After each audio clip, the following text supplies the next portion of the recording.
In this video, I'm going to go over the free response questions 1 and 2 from the Part B section. So free response FRQ B, number 1 and 2. So number 1 should have been pretty easy to go through until you got to Part D. So I'm just going to skim it a little bit. They give us this original information and they want you to find, first they want you to show that the derivative of y with respect to x equals negative y over x plus y.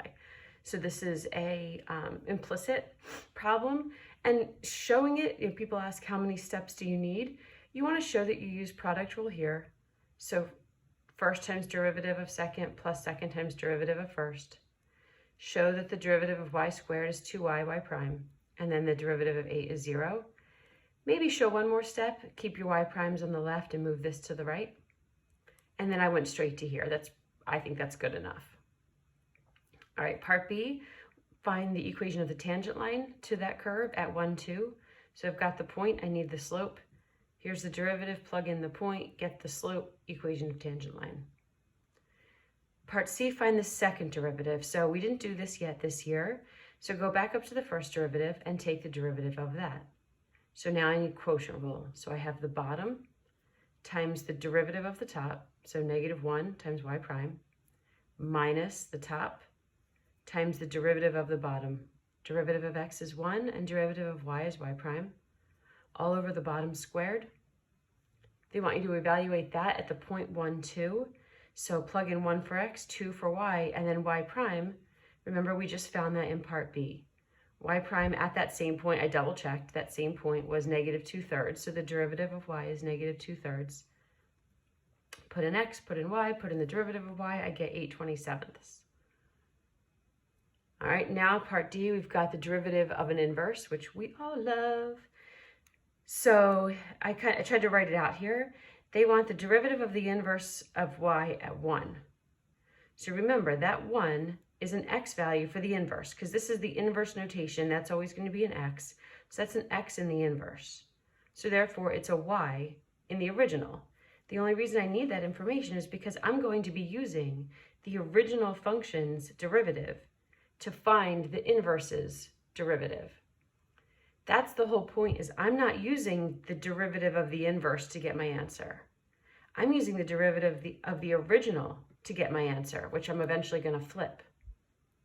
So that's why it's important that I don't use the 1, at least not in the way that I would normally use it. The 1 is not going to be an x value for me because the 1 is an x value in the inverse. And I'm basing my answer on the original.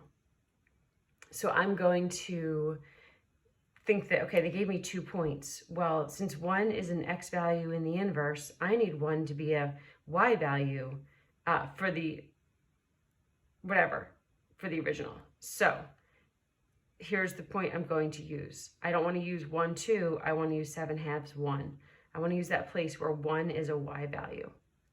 So I go down to my derivative that I already found, and I need to plug in 7/2 for x and 1 for y. Plug that in, I get this, flip my answer. There's my final answer. Okie dokie. And then sorry, that's annoying. And then free response question B, number 2. It's still early, it's 7:17. Early bird gets the worm. Okay, so now this is just a lot of not messing up, a lot of like little stuff that you have to be neat for and try not to make little mistakes, because I think if you got something wrong, if you look at my answers, you're going to see, oh yeah, I know what you're doing, but you just have to be careful. So they give us G, they want G prime, quotient rule. So we have the bottom times the derivative of natural log of the top minus the top times the derivative of the bottom. We need chain rule. F prime of x to the third times the derivative of x to the third, all over the bottom squared. I'm evaluating this derivative at 2, so I'm plugging 2 in for x. X to the third becomes an 8, x to the third becomes an 8, plug in the 2. Use my chart to find f of 8, f prime of 8.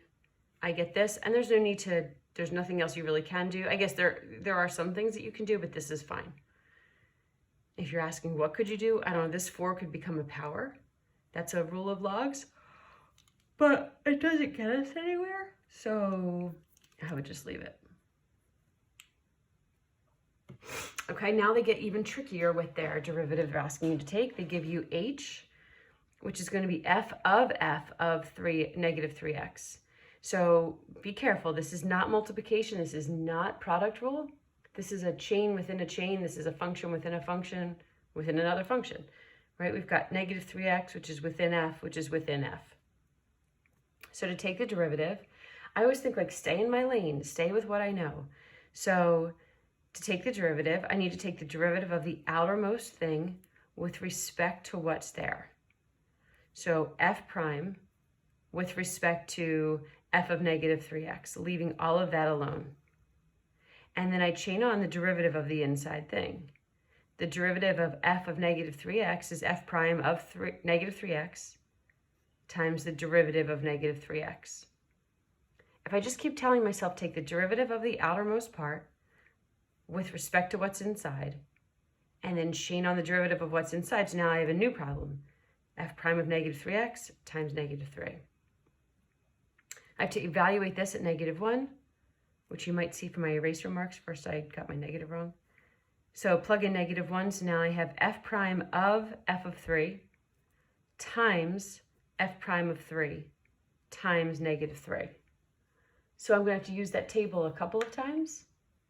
So I'm going to go first find f of 3, which is 2, f prime of 3, which is this, and then times 3, and then I've got f prime of 2 I need the chart for again, ending up with 9/5. Okay, then part C, now they throw an arctan at you. So they say k of x is f of x times arctan of x over 3. Uh-oh, did I forget? No, okay. Sorry, just double checking. So now I need product rule because I don't have a function. This is not a big composite function. These are two smaller functions multiplied. F of x times arctan. So I've got the first times the derivative of the second. So the derivative of arctan is the u prime over 1 plus u squared. So the derivative of this is 1/3, that goes on top. 1 plus this squared goes on the bottom. So this is first times derivative of second plus second times derivative of first. Now I'm going to plug in, they want me to find k prime of negative 3. So I have f of negative 3, plug negative 3 in here, plug negative 3 in here, so arctan of negative 1 times f prime of negative 3. So all of this is easy to find, except you might need a reminder on arctan of negative 1. So everything else I found through the chart and just simplifying. But how do you find the arctan of negative 1? I'll go over here for a second. So what this means is this is not a theta value. That's not a angle measurement. This is now saying the tangent of what gives me negative 1. That's what arctan is telling me. So just to do a little recap on what this means, if I said the tangent of pi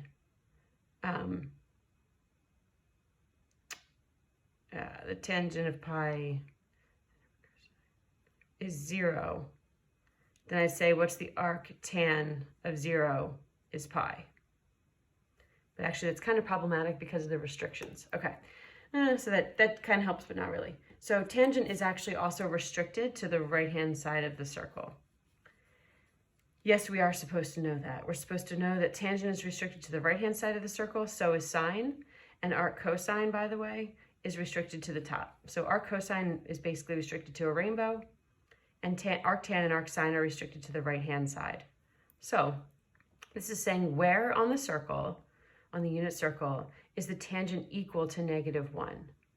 Well, since tangent is y over x, sine over cosine, I'm going to be here or here to get the y value over the x value to become 1, because this is the only spot where the x and the y value are the same.